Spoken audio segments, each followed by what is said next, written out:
this just in, the all-new 2024 Kia EV9. We have been waiting in great anticipation for this vehicle. Why? Because there aren't many out there like this. This is a 3-row, all-electric SUV crossover, and it represents a new step in the evolution of electric vehicles. Yes, I mean, there's a couple 3-row all-electric SUVs. For example, the Rivian R1S. Yeah. But that's a whole different animal. Yeah, it is. Because it's off-roady, it's big and tall with chunky tires. But it's not as big as on the inside. No, this is way bigger on the inside. Right. And it's a family hauler. Yeah, this is a proper family hauler. I guess you would say that the, the Tesla X, yeah, it's sort of a 3rd-row thing going on. Yeah. Once again, this has a lot more usable space in it. We'll talk about that in a minute and show the inside, give you a little walk around, show you a whole 9 yards. And also take it for a drive and tell you the price, because although this is a pretty interesting and cool vehicle, it also costs a lot. It's ridiculously expensive. But bear in mind that Kia gave us the GT line, the very top of the line of this vehicle. Really, the only thing it's missing is the towing package or the towing component. But you know what else it has? Huh. It has this. Let's see if I can get it working. Are you going to do car park? Yeah. They don't call it that because it's Kia. I'm doing no, this is Smart Parking Assist 2. I like car park better. See? That's pretty cool. Just keep it going for a while. Freak out that guy who was down the street. Okay, so if you parked really close to somebody, will it go backwards too? It'll go forwards or backwards, and you can kind of park it and walk away from it. But there's an important point I want to make here. The minute it detects you, keep it going. The minute it sees you here, no. Yeah, it'll stop. It'll stop. It took a second. It did. I actually was holding my hand on the button. So here's how it works. You hit, when the car is just sitting there, you hit lock, you hold this for a few seconds to start the motors, and then you go forwards or backwards on these buttons. Now it flashes to tell you that it's ready to go. Yeah. And Nathan, I was holding my finger on this button, even though I saw the car running you over, but it did stop. Yeah, so you, in effect, tried to run me over. No. You did it by yourself. You walked behind it. Yes, you're right. And here's the funny part about that is that there's plenty of people in parking lots who will just go and do that anyway. So the good news is they're trying to keep you safe by not having that run over you. Okay, so this is this really an electric Telluride? Is that fair to say?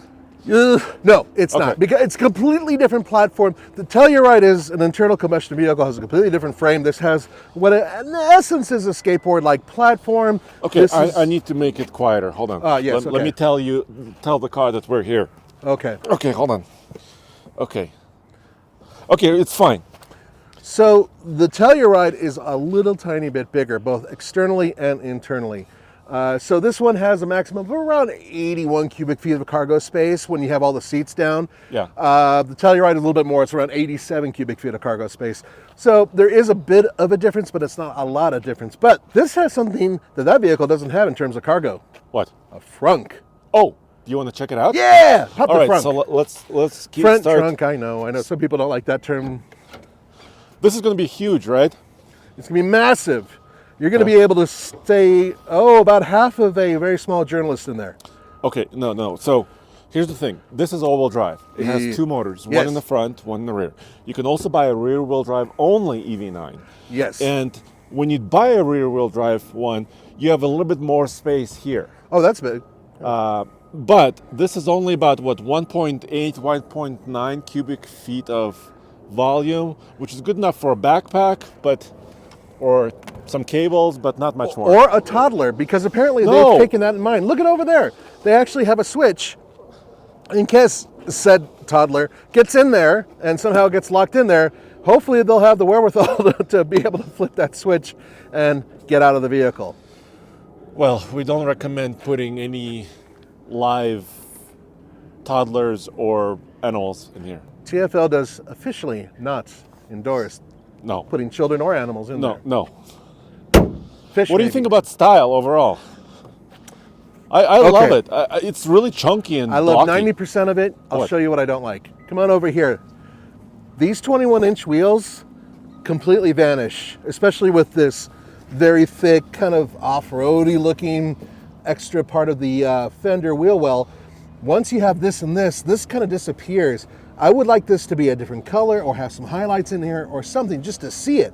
I mean, you're paying extra dough to get this GT line with these giant 21-inch wheels. I want to see them. I agree, and also this style may not be for everybody, right? Yeah. I mean, the squared off. They have other elements. styles, I believe, Yeah, too. so you have options. Yeah. I mean, they have like 5 different trim levels or 3 different trim levels. Yeah. You could select for some of them. Now, something I want to point out over here is that it's not like some of the vehicles out there where it really lift up or go down, but the rear does have an active air suspension system. Oh, and does this tow? It can tow. This one is the maximum tow capacity vehicle out there because this one has the maximum power. And GT line is ready to tow, what, like 5,000 pounds? 5,000 pounds. Okay, but we don't have a hitch. No, they didn't give us one. No. They were afraid of Andre. Well, I was going to Ike it. Hell yeah, you were. All right, so the third row is up. Yep. If you fold this down, let me fold this side. Like you said, if you fold the third row and the second row, that's about 81-ish cubic feet of space. That's right, and there should be a button over there where you can hit it to knock down the center row. An important point is that on certain versions of this vehicle, you can get a bench seat in the center, so you can hold up to 7. But this one, obviously, have the captain's seats. You're only holding up to 6. And we'll show those captain seats in a minute because they got lots of cool little features on them. Yeah, and they have like a relaxing feature and reclining feature as well. So just for additional numbers, behind this third row, there's about 20 cubic feet of cargo space.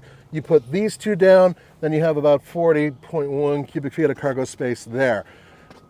Those are competitive numbers with, once again, the Telluride or maybe the Honda Pilot, but they're still a little underneath them. Nathan, I'm trying to get in the third row. Yes. And I pushed a button here. Okay. Oops, hold on. But the electrically powered seat, it's a little slowish, so it's not super fast. I'm basically 6'3", so I'm kind of a tall dude. Whoa. Kind of? Dude, I have a lot of headroom. Headroom's not too bad. All right. What if you Yeah. pull this back? I am. Is it I going wonder to if crush it my automatically legs? stops before it crushes your legs. Stop, please. Does it have Smart Pack? It did Smart Park. Okay, so it stopped basically. That's great because now that you're back there, Can you fit? yep, and I'm 6'1", Wow. and I have plenty of space. In fact, I'm tired, so I'm just gonna like lean the seat back a little bit. No! Just a little. No! Come on, you're good. You're good. We're good. We're good. You're good. Trust me, you're good. How's that? No, not good. Oh, come on. But look, I can put my leg here between the seats. Okay. Well, I want you to hop out because I want to show Okay. what else the seat does. Because it's got a couple tricks. So it does have a lot of tricks. The interior looks very nice, dude. Yeah, well, this is the premium interior too, by the way. So this is a couple steps up above what you would get with the standard vehicle. Standard vehicle comes with smaller battery, less powerful motor, rear drive only, and it doesn't have all the little accoutrements that this one has. Okay, I right. pushed it so it'll kind of go back so you can demonstrate your features. Well, you just see that button right there in the front with What, the legs? this? Yeah, make that one. No, the other way. Whoa. Ah. Lower leg support? That's right, yo. Whoa. Uh-huh. Uh-huh. Pretty cool. Whole lounge thing going on there. These are fully reclining, and actually I like the size of the seat cushion bottom. I know it sounds like I'm being nitpicky, but it is good for a large American booty like mine. Oh, and by the way, heated and cooled. I Yeah. should say ventilated. Yeah, ventilated. So it's got a lot of features. And over here, hold on, let me move my coffee mug. If you see on the front passenger seat, there's those buttons. So from the rear, you can move the front seat forward and even get more space in the back. So what you're looking at, essentially, I mean, it's a very simple layout. There's nothing too special about it. And I think that's kind of the point. They wanted it to basically be a family crossover / family mover. And that's exactly what they built. All right, let's go for a drive. Are you ready? Yeah, why don't you drive? Okay, so All right. so here's one issue I have, Nathan. I'm You getting folded the seat forward. Yeah, actually, Wow. our good camera guy Cole. He did that on moved it. purpose. Yeah, You mad at me, Cole? he did. Dude. By the way, these headrests are very soft as well. Yeah, they're spongy. Now, Soft. do you want me to talk about one thing I love before you talk about one thing you're angry Yeah, at? say whatever. Egress is very easy because the floor is so flat and low that even though this is technically a crossover slash SUV, very easy to get into. Plenty of headroom space too. All right, so can you see my perspective? The steering wheel is cocked a little bit. Yes, it is. So now, the first time I got into this car, Uh-huh. I started looking around for a start button. I looked on the left, I looked on the right, I looked in the dash, I looked in the center.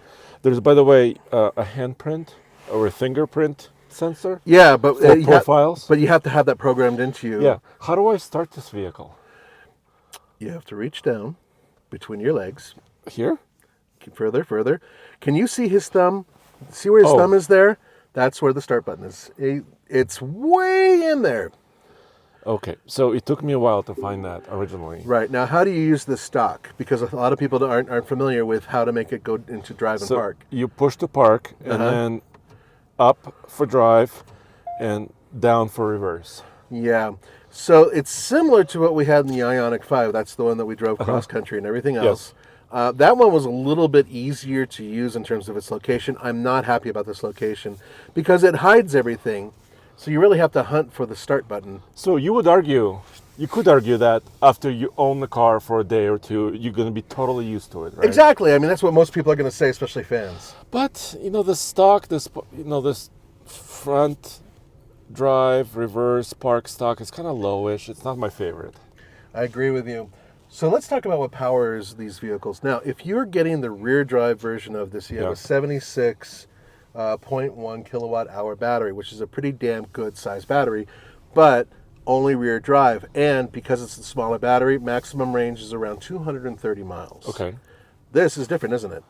Yeah, so this is all the way on the other side. So the battery grows. So the second version of the battery is about 99.6 or so kilowatt hours, Right. which is almost 100.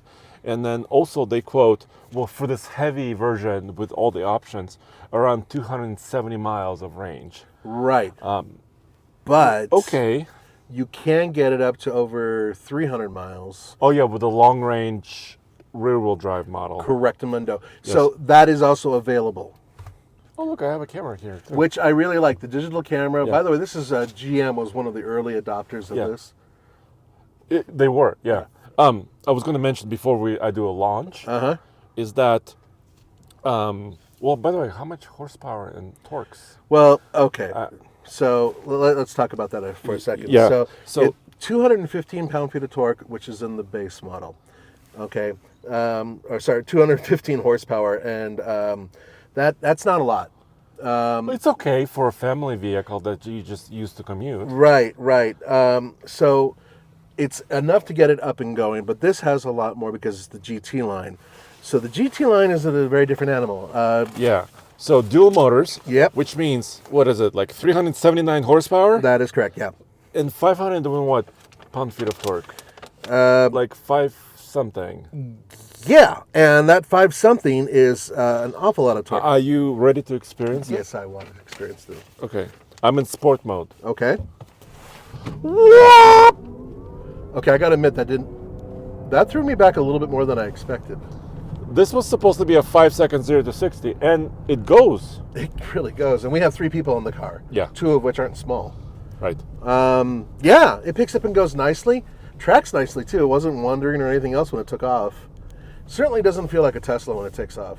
You know what I mean? And there's a little bit of a sound enhancement, so not an enhancement, but a sound track Right. to kind of tell you what's going on, like acceleration, deceleration. That's kind of nice. Yeah. I don't know if that is something that you can play around with and optimize. There are some competitors out there that allow you to do so. By the way, yes, Mercedes-Benz does, of course, build a 3-row electric EV that we've driven before, but that's a whole different thing. EQS SUV. That's a financially, Well, it's a whole different level. Yeah, I mean, this is not an inexpensive vehicle, but the Mercedes is on another level. Yeah, it really is. Okay, so Let's talk about what we got going on in here. lots of screens. Yep, there's two 12.3-inch screens. They're basically both the same screens doing Here. different things. Yep, In here, and also my controls for my HVAC. that is correct. Not a huge fan of having buttons only on screens. There are a couple buttons and switches here, Yeah, I can select my temperature and also the fan speed. and also volume control. Yeah. Hyundai, Kia are absolutely married to this unusual volume control thing. I even have it on my little tiny Santa Cruz. Uh-huh. Not a big fan. I'd rather have a knob, but whatever. It still does the job. Now, these are actual buttons here, too. Going along I here. didn't even see that. Yeah, see how they're integrated? Home. Map. There. Oh, nice. Yeah. I'm not a big fan of that. It looks cool, but in terms of usage, you have to really look for it. Even if you've driven this thing for a little while, it's kind of hard to see. So I'd like to either see it better or, more importantly, have a button that I could feel actuate when I hit it. I gotta tell you, it's pretty comfy. I mean, I think it rides great. Even with these larger wheels, the 21s, it accelerates well. I have paddle shifters which control my regen. Yep. So I can have a little or almost none or a lot. Yeah. Which is good. Going down towards one pedal driving. Yeah. And I like one pedal driving, actually. I do too. You and I both have an affinity for the BMW i3, Yes. which will allow you to do one pedal driving. That was an early vehicle for me to do it on, and I love it. Yeah, it's nice. So the steering wheel feels good. It's not a perfect circle, but No, it's really not. But it's not a Tesla Cybertruck squircle either. Yeah, it's not a yoke, that's for sure. Yeah, so it's quite nice. USB-Cs throughout, and you can select in terms of how the charging goes. So either the USB-C is charging and going to your sound systems, or you can shut it off completely and just have it just charge. I don't really understand why they need to have a switch for that. It doesn't seem very logical to me, because just if you plug into that outlet, it should just do it. But whatever, that's their choice. But this is the most important part. What? Okay, camera guy, are you looking at this right here? All right, ready? What is here? No, watch your head. Watch, careful, cause ba-bam! Here's one more. Ba-blam! This is cool. I mean, and some other Kia and Hyundai vehicles do that. Can you please make that sound more exciting? Oh my God! All right, Nathan, fine. this It's is cool. incredible. If my kids are messing around and I see when they're hunting around trying to get my drink or whatever, I bam! Don't you mess Slams with my their drink. finger. Don't you mess with my drink. Yes. By the way, dual panoramic sunroofs. I mean, we have a sunroof over in the back. We have one in the front. We have shades. We have lights. With controls. So I, right off the bat, I'm going to tell you that my impression of this vehicle when I saw this, look, motion. Yeah, I got my pelvic massage going on right now. You have it, but I don't. Well, why do you need it? Damn it, I'm a passenger and I deserve to have a pelvic massage. Lumbar, whole body. Whole body.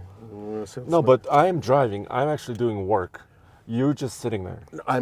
If you tell it to your wife. Tell that to your wife when you're driving her. See what happens. Yeah. By the way, it does have adaptive cruise control system of course as well. Yeah. So, but as far as I know, there's once you go to that, you're sort of level 2, but there's no higher. I don't think there's any other types of autonomous driving aids that this thing really has. As far as I know, not yet.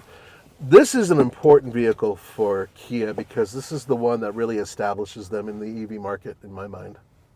I think so. Let's finish with pricing, and also I want to talk about charging a little bit. So let's go outside. Yeah, I can't believe you get the pelvic thing and I get nothing.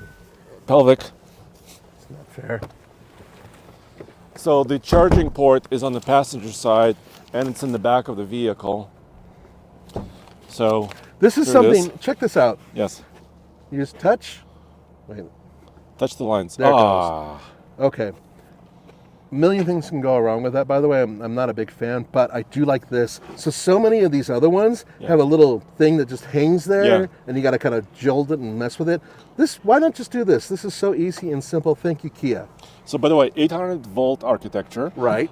Kia and Hyundai and Genesis are really, famous for this. Mm-hmm. Maximum charging, I was just looking at the specs, about 210-ish kilowatts, which is quite fast, but not like industry leading, right? Not super mega fast charging. Well, that's all fine. You know why? Because you're never going to find a charger that's really going to do that for you anyway. I was It's in hard, Los Angeles yes. and none of that existed. Honestly, you're lucky to get 150 kilowatts as you charge, and that's like on a good day. So really, I mean, if this was your daily family vehicle, you could charge it at home at level 2, and it has a really great system for that, about what, 10.5, 10.9 Yeah, kilowatts. basically from 0 up to fully charged around 7 hours and change on level 2 there. That would be amazing, yeah. Yeah. That's good. That's pretty damn good. But how much does it cost? I have the sticker here. Okay, so these things start at around in the 50s. For the rear-wheel drive For the one, rear-wheel drive base model with the smaller battery. like 55-ish, right? This one, Ooh, yeah, $78,430. 78,000? So nearly 80 grand for a Kia. That's a tough pill to swallow, but look what you're getting for the money. Nobody else out there really builds a proper competitor to this, as far as I know. Or at least not yet on sale. Right, Yes. right. And so, and you're getting, you know, a huge battery and a lot of nice cushy details on the inside. Those are all nice things, but I think that a lot of consumers are going to have a hard time driving a vehicle around that says Kia on it for that much money. I mean, it sounds like luxury, real luxury vehicle territory. Yeah. Right? Yeah, it is. So let us know what you think. I mean, this is my first in-person experience with this car, and I like a lot of features. I mean, I would probably change that power on stock a little bit, but Yeah. other than that, it's great. Two things. Lock it so we can see that thing actuate. Okay. Door handles actuate. They go Do away. you like that or not? Nope. In my mind, it's yet another thing to go wrong. But I get it. You know, they'll say aerodynamics. Yeah. Another thing is that this, aside from the fact that I really don't like electrically powered doors, because we live in Colorado where it snows, and that means that this area could get caked with ice. I'd rather have just a panel that I know I could, you know, force open if I had to. I know that sounds a little angry, but the fact is I've had an electric vehicle that I actually had to force ice off of in order to charge one particular time. But there's more, because I know for a fact that Hyundai and Kia have an architecture that works differently, where the charger could be in the front of the vehicle at the nose. And to me, that seems to be the best spot for it. I recently drove the Genesis GV70 EV, Okay. which, by the way, wonderful vehicle. Okay. Charger was right here. Just pull right in. Anywhere you want, pull right in. Easy enough. Yeah, so options, really. But other than that, I really love the design of this. It drives very nice. Price is a little steep, but maybe if you get one without all the goodies on it, it would make a lot more sense. I think so. I mean, if you don't need all-wheel drive performance, maybe you live in not in a snow belt state, but somewhere else. Right. Rear-wheel drive car is you save a lot of money, and you still have the same interior and same space. Yeah, I agree. All right, guys. Well, we're hopefully going to be doing a couple videos with this thing in the near future, so stay tuned for that. Thanks, and check out alltfl.com for everything automotive in one place.